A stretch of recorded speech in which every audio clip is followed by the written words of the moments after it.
La crianza es un llamado divino, un privilegio inmerecido y sí, un reto enorme. Somos pecadores criando a pecadores, pero no tenemos que andar solos. Hola, soy Susie Bixby y este es el podcast de Crianza Reverente. Te invito a que caminemos juntos hacia una crianza que exalta a Dios, tú, yo y nuestros hijos delante de Dios.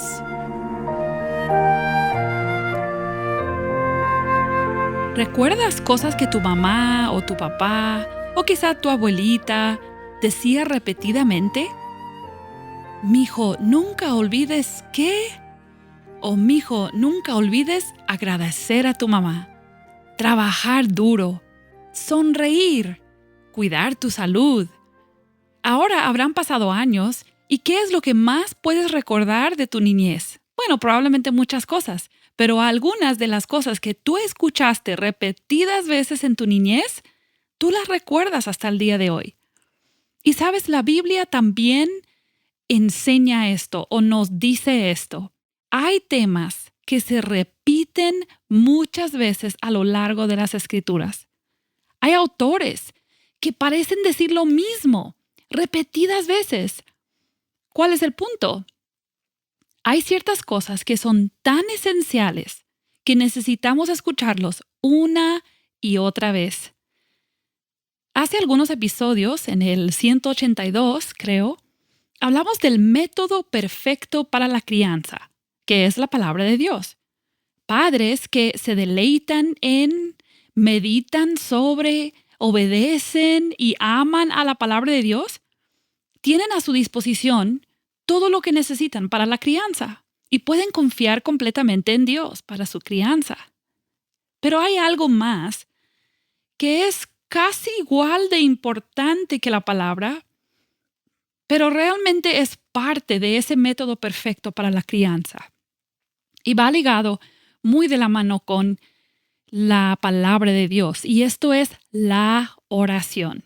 La oración no funciona aparte de la palabra de Dios.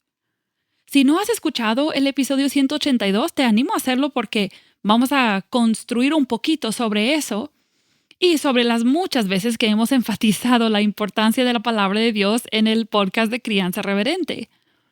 Vamos a hablar de cómo la oración es tan esencial y por qué necesitamos constantemente que se nos recuerde de eso. Vamos a hablar de qué es la oración, cómo lo podemos hacer realmente como padres. Yo creo que si somos honestos, si batallamos para ser consistentes en leer la palabra, la mayoría de nosotros batallamos aún más para ser consistente en la oración. La oración es comunicación con Dios, es ir a su presencia, es el camino a la dependencia. Y sabes, yo creo que todas esas actitudes que caracterizan a una persona madura en su vida cristiana no se pueden obtener sin la oración. Piensa en la humildad, la confianza en Dios, el deleite en Dios, la confesión y el arrepentimiento, la adoración, la alabanza, la gratitud a Dios. Sin estas cosas no existe una vida espiritual sana y para estas cosas la oración es clave. Pero no me refiero a la oración desconectada de la palabra y sus principios. La oración de la que yo estoy hablando y creo que la palabra habla no es declarar o decretar lo que yo quiero, no. No es exigir a Dios lo que Él me debe porque yo cumplí con mi parte. No es hacer un tipo de show delante de otros en supuesta oración. No es recitar la lista de todos los enfermos para cumplir con mi obligación cristiana. Estoy hablando de entrar a la mera presencia de Dios, consciente de mi debilidad, mi pecado, mis limitaciones, pero también consciente del poder, santidad y amor de un Dios temible y cercano. Sin la oración, no hay relación. Igual que como en un matrimonio. Sin comunicación, sin hablar el uno con el otro, realmente no se puede decir que hay una relación real. La diferencia que este hábito puede hacer en la vida familiar, en la crianza de los hijos, cuando es alimentado por las verdades y las realidades de la palabra de Dios, no se puede medir. Cualquier etapa de crianza, desde la oración para poder tener hijos hasta la oración para los hijos de nuestros hijos, todo debe estar bañado en oración. Y necesito aclarar aquí que no estoy hablando desde un punto de vista de experta. De hecho, ningún episodio de Crianza Reverente es resultado de nosotros ser expertos en la materia, pero esto sí nace de una profunda conciencia de las grandes limitaciones que yo tengo y que todos tenemos. Debo confesar que la etapa de tener hijos adultos, jóvenes, casados y solteros, acercándose a algunos de ellos un poco más a la etapa de casarse, quizás todo esto me ha recordado y me ha empujado más hacia la oración. Ellos son adultos ya, ellos toman muchas de sus propias decisiones y el único que puede intervenir con verdadero poder es Dios. Esto obviamente siempre ha sido cierto, pero mi poder, entre comillas, limitado que yo tenía, ahora se convierte en una vaga influencia. Y gracias a Dios hay un trono de gracia al que me puedo acercar con confianza para orar por mí misma, por mis debilidades y necesidades como mamá, como suegra, y también pedir por mis hijos y mi nuera. Cuando pensamos en la oración, tenemos que estar seguros, ¿no?, de entender realmente qué es. Y obviamente es comunicación con el Padre. Pero yo he leído varias veces un libro que me encanta, me ha ayudado mucho, Una vida de oración, por el autor Paul Miller. Y a mí me encanta cómo él nos muestra cómo Jesús, cómo Dios lo que busca es una relación. Y él usa el ejemplo de una cena familiar. De hecho, Jesús en Apocalipsis 3:20, cuando él describe la intimidad que quiere con nosotros, habla de sentarse a comer con nosotros. Entonces, mi comunicación con mi Padre Celestial es tan cercana y familiar y natural como si tú estuvieras sentado en una cena familiar con los amigos íntimos. La oración se trata completamente de con quién tú estás hablando. Piensa, cuando tú estás sentado en una cena familiar o de amigos muy cercanos, tú estás pensando en las personas que están ahí. Tú no estás pensando en cómo tú dices las palabras. O sea, cuando esa persona te habla, te cuenta un chiste, te cuenta cómo están sus hijos o su papá o su amigo o su trabajo, tú no estás pensando en las meras palabras que esa persona dice, tú estás pensando en esa persona. O sea, la relación que tú tienes con esa persona va más allá de palabras y las palabras solamente sirven para facilitar esa cercanía y esa intimidad. Y es lo mismo con Dios. La oración no es principalmente una disciplina, es una relación. O sea, el mero acto de repetir una oración no tiene valor sin la relación. El valor se encuentra en la persona a quien nos dirigimos. Entonces, cómo tú dices tus oraciones no es tan importante como con quién tú estás hablando y realmente estás queriendo comunicarte con él. Este es el medio por el cual nosotros conocemos y experimentamos y nos conectamos con Dios. Y piensa en tus hijos. Tú quieres, espero que tú quieras que tus hijos tengan una relación con Dios, que sean salvos, pero no solamente que repitan una oración y tengan un boleto al cielo, sino que experimenten a Dios, que tengan comunión íntima con Él. Tú deberías de desearlo, yo debería de desearlo. Eso es la vida cristiana real. Y la oración sirve para esto, pero no es tan importante cómo decimos las palabras. No tenemos que pensar en, yo no sé orar. ¿Cómo que no? Eso es como decir, yo no sé hablar con mi mejor amigo.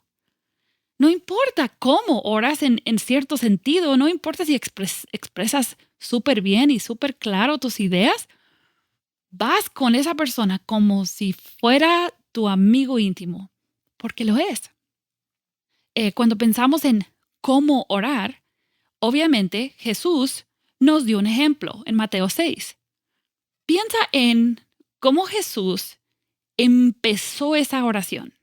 Cuando ores al Padre, dices así: Padre, Padre nuestro. O sea, yo debo orar al Padre y debo dirigir a mis hijos a orar al Padre como mi Padre. Piénsalo un momento. ¿Cómo son los niños con los padres normalmente? ¿Cómo son los niños? ¿Cómo viene un niño a hablar contigo como mamá o como papá cuando algo le ha sucedido? Si él ve que se cayó en la tierra y se ensució y se raspó la rodilla, él va primero a bañarse, a limpiarse, y cuando él esté bien presentable, viene corriendo contigo: mamá, mamá, me duele la rodilla. Y tú: ay, pero no veo nada. Sí, es que ya me limpié, ya me sobé, ya me puse medicamento. Claro que no. ¿Cómo vienen los niños? Vienen sucios, vienen desordenados, incluso vienen egocéntricos. O sea, los niños nacen egocéntricos, con el mundo gira alrededor de ellos, ¿verdad? Entonces ellos vienen a decir: ayúdame.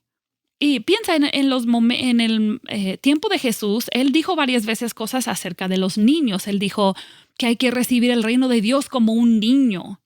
Y en Lucas 10, Jesús menciona que Él está contento que sus discípulos son como niños pequeños. Y creo que en parte a esto se refiere. Vienen como son. Vienen como son. Sin pretensión. No intentando ser algo que no son. Saben que no pueden y dicen: papi, ayúdame, mami, ayúdame, no puedo.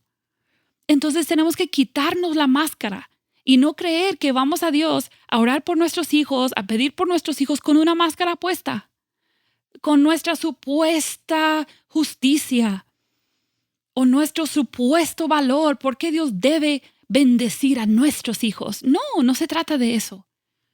Tú vas como un niño a tu padre. Y los niños también tienen algo, ¿verdad? De que hablan con una franqueza que a veces da vergüenza. Un niño anda en la tienda y dice: ay, mami, mira, esa señora está bien gorda. O sea, no miden sus palabras, simplemente dicen lo que piensan. Y rápidamente las mamás somos así de que: ay, no digas eso. Y les vamos enseñando a que no deben decir todo lo que piensan. Pero en ese sentido, está bien ir con Dios y decir: Dios, yo así me siento, yo así pienso, yo no sé qué hacer con mis hijos, yo no conozco el camino, yo estoy enojada, Dios, yo estoy triste, yo estoy deprimida, así estoy. Y puedo ir y hablar con franqueza a mi Padre y puedo pedir lo que yo quiero. Puedo pedir lo que yo quiero y el Padre me va a ayudar a ver si mis deseos no son correctos.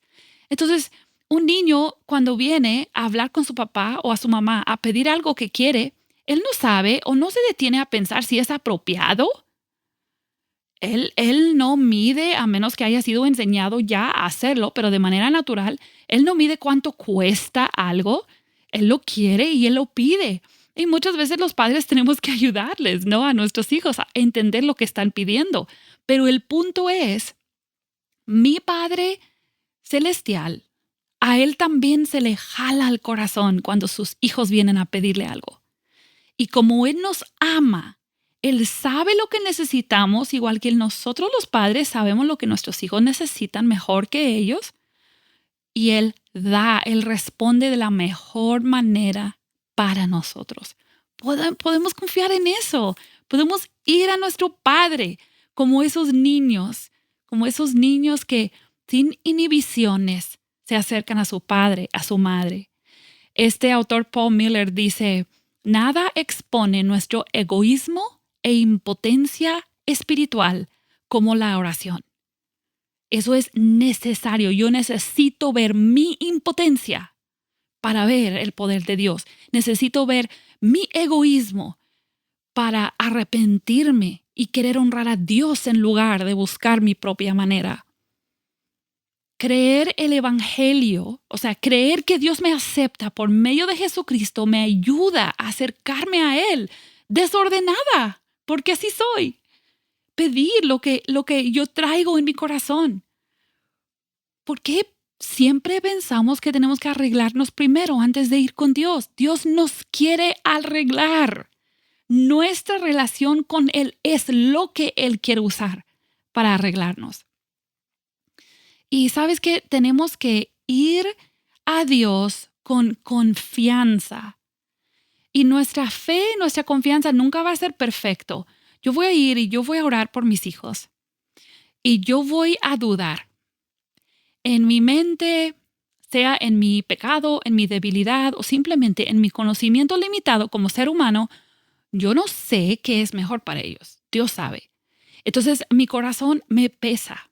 Yo veo una necesidad o lo que yo creo que es una necesidad, pero Dios sabe realmente lo que son las necesidades.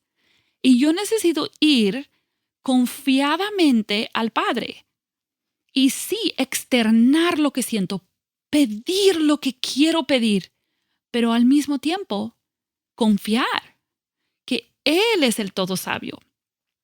Él es el que sabe mucho mejor lo que ellos necesitan y lo que lo que verdaderamente les va a ayudar y a bendecir de una manera que les haga más capaces de disfrutar de Dios y de agradar a Dios para siempre. A veces creemos que confianza es optimismo, pero confianza y optimismo no son lo mismo. Creo que una persona que verdaderamente confía en Dios va a tener un cierto tipo de optimismo espiritual, pero si confiamos en el optimismo nada más, luego nos vamos a desanimar. No se trata de simplemente sonreírle a la vida, como dicen, pegarme una sonrisa y actuar como si todo va a estar bien. Tenemos que llevar incluso esa fatiga, ese cinismo a Dios. No cuestionar la bondad activa de Dios a nuestro favor, pero saber que no conocemos todo. No podemos conocerlo todo y no siempre vemos el camino hacia adelante. Y algo que va a ayudar con esto es cultivar un corazón agradecido. Si hay razón para agradecer, hagámoslo. Hay que agradecer. Algo que el autor Paul Miller presenta en su libro y que a mí me encanta para los padres. Él dice que tenemos que estar dispuestos a vivir dentro de la historia del escritor. Tenemos un autor de nuestra vida. Tenemos un escritor que está escribiendo la historia de la humanidad y dentro de esa historia está la mía, está la de mi esposo, está la de cada uno de mis hijos, está la de mi nuera, de mis si es que existen, nietos futuros, yerno o nuera futura. Todo eso está dentro de la historia que Dios está escribiendo. Él tiene soberanía, amor, sabiduría, paciencia. Y al ir a Él en oración, yo debo verme, puedo estar consciente de la historia que Dios está escribiendo acerca de mí y mi familia. Y eso me da esperanza y también revela mi corazón. A veces mi corazón no va detrás de las metas que Dios tiene. Yo quisiera otras cosas y a veces yo exijo que Dios escriba la historia como yo la quiero. Y yo quiero que la historia de mi hijo o de mi hija se vea así. Yo quiero que la historia de mi familia se vea así. Pero en lugar de pensar en cómo yo quiero la historia, tengo que enfocar mi vista en el escritor, el autor. Él es el importante. Él es el que está en control. Y tengo que permanecer en esta historia que Él está escribiendo. Confiar en su capacidad de escribir una historia que tanto le glorifica a Él como también es bueno para mí y para mis hijos. A veces sentimos que estamos en un desierto, que Dios no oye, que Dios no contesta. Pero sabes que el desierto sirve mucho para reconocer dónde tengo esperanzas puestas en cosas que no satisfacen. En el desierto mis ídolos mueren, no se alimentan. Pierdo esa confianza o esperanza que tengo en mí misma. Dios permite pasar desiertos, tiempos de no saber qué va a pasar, de que las cosas se ven oscuras. Salmo 63:1 dice, Dios mío eres tú, de madrugada te buscaré, mi alma tiene sed de ti, mi carne te anhela, en tierra seca y árida, donde no hay aguas. Entonces, si tú estás en un desierto, tus hijos no están bien o tú no sabes qué va a pasar con su salud, con su futuro, con su vida espiritual, con su matrimonio, con su situación en la escuela, con su conducta errática, quizás una necesidad especial, no sé en qué tipo de desierto tú estás, pero en ese desierto tienes el privilegio de quedarte en la historia que Dios está escribiendo. Una historia que es más grande que tú, más grande que yo y mi familia, pero nos incluye a nosotros. Y puedo confiar en ese autor. Puedo orar en la vida real. Yo no tengo que orar solamente por cosas sublimes y grandes, por los misioneros y por el evangelismo. Eso hay que hacerlo. Pero yo puedo orar por este momento, ahora mismo, por mi hijo que está rebelde, que se acaba de meter a su cuarto y cerrar la puerta duro y no quiere hablar con sus papás. Puedo orar en este momento. Voy en camino al médico o vengo de regreso y no sé cómo van a salir los exámenes. Puedo orar. Señor, tú estás escribiendo nuestra historia. Ayúdenos a buscarte a ti. Que el autor, el escritor sea más importante que los resultados temporales de lo que esté pasando en este momento. Para esto nos sirve la oración, para vivir en la vida real, pero saber quiénes somos y quién es nuestro Dios, nuestro Padre, el autor de nuestra historia. Y esto nos va a ayudar a poder caminar como padres, enseñar a nuestros hijos que Dios es en quien pueden confiar. Y eso es una preparación de por vida increíble. Ahora dijimos que esta oración tiene que estar muy ligada a la Biblia, a la palabra de Dios. Tengo que estar empapada de la palabra de Dios, como hemos hablado muchas veces, para que eso alimente mis oraciones. Y a lo que me refiero es que muchas veces no sabemos cómo pedir y Dios dice que el Espíritu Santo nos ayuda con eso.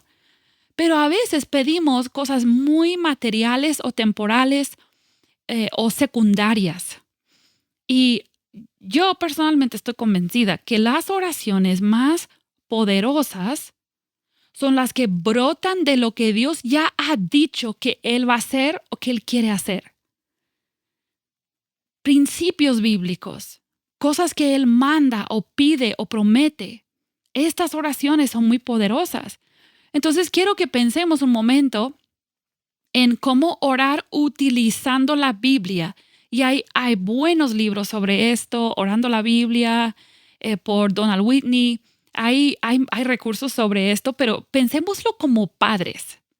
Pensemos en esto como padres, madres, abuelitos, que queremos orar por nuestra familia, por nuestros hijos, por nosotros mismos, de una manera que realmente va a producir resultados que sabemos que Dios quiere hacer. Y usemos primero el ejemplo de Salmo 1.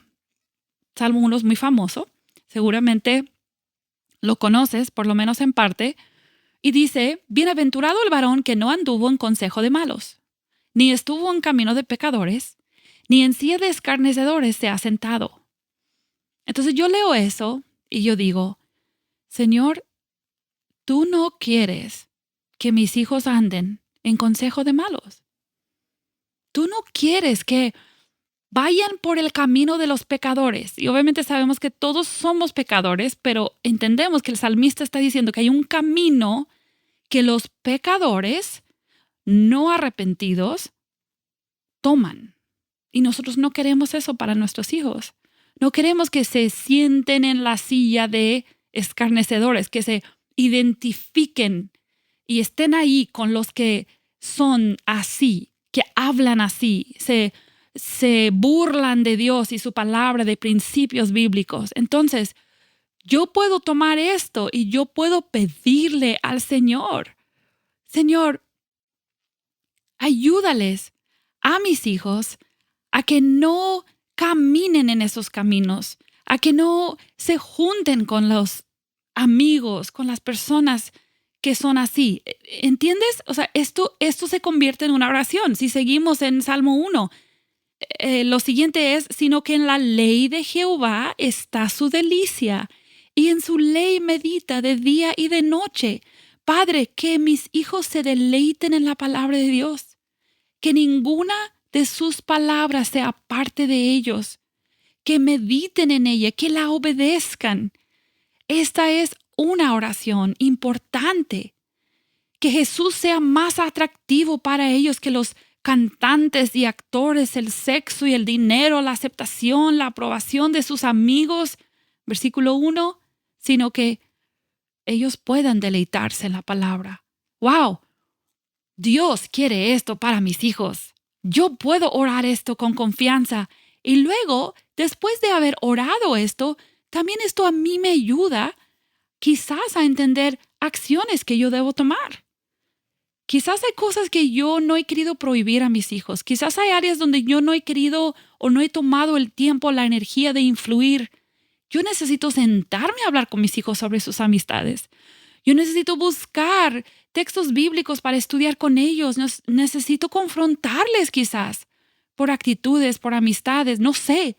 Pero al orar esto y entender la voluntad de Dios, esto también me puede llevar a una acción bañada en oración, con confianza de que mi Padre quiere hacer esta obra tanto en mí como en mis hijos. Si seguimos leyendo Salmo 1, dice, será como árbol plantado junto a corrientes de aguas que da su fruto en su tiempo. Su hoja no cae, todo lo que hace prosperará. ¿Quién no quiere que sus hijos prosperen? Pero aquí hay una prosperidad que Dios quiere para ellos. Entonces yo puedo orar, Padre, que sean como árboles plantados junto a corrientes de aguas, que den su fruto en su tiempo. Padre, ayúdame a mí a ser paciente, porque ese fruto no es inmediato.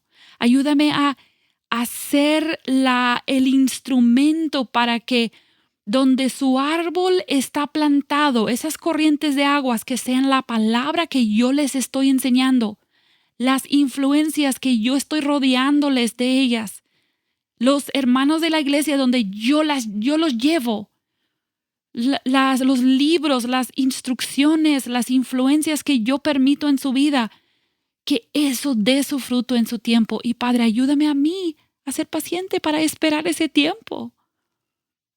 Al final de ese salmo dice, Jehová conoce el camino de los justos, mas la senda de los malos perecerá.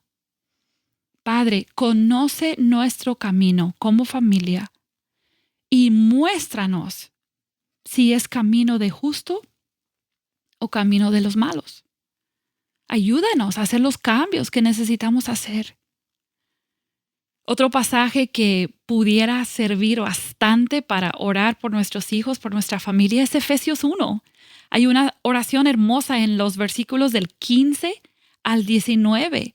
Y no tenemos el tiempo ni quiero poner oraciones específicas en tu boca, pero si tú lees Efesios 1, tú vas a ver, por ejemplo, que tú puedes orar por tus hijos para que Dios les conceda sabiduría y conocimiento de Él, que alumbre sus ojos, los ojos de su entendimiento, que su futuro cónyuge sea protegido y guiado por Dios, salvo por su gracia, traído a los pies de Cristo diariamente.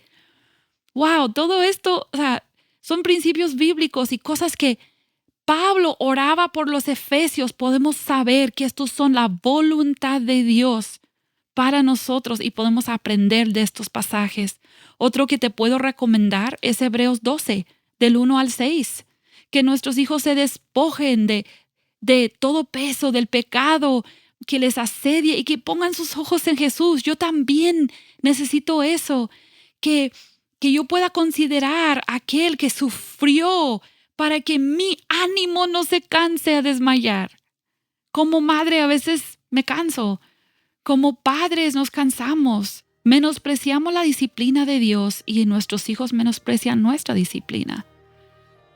Hebreos 12 nos puede dar palabras para orar por nuestra familia y por nuestros hijos.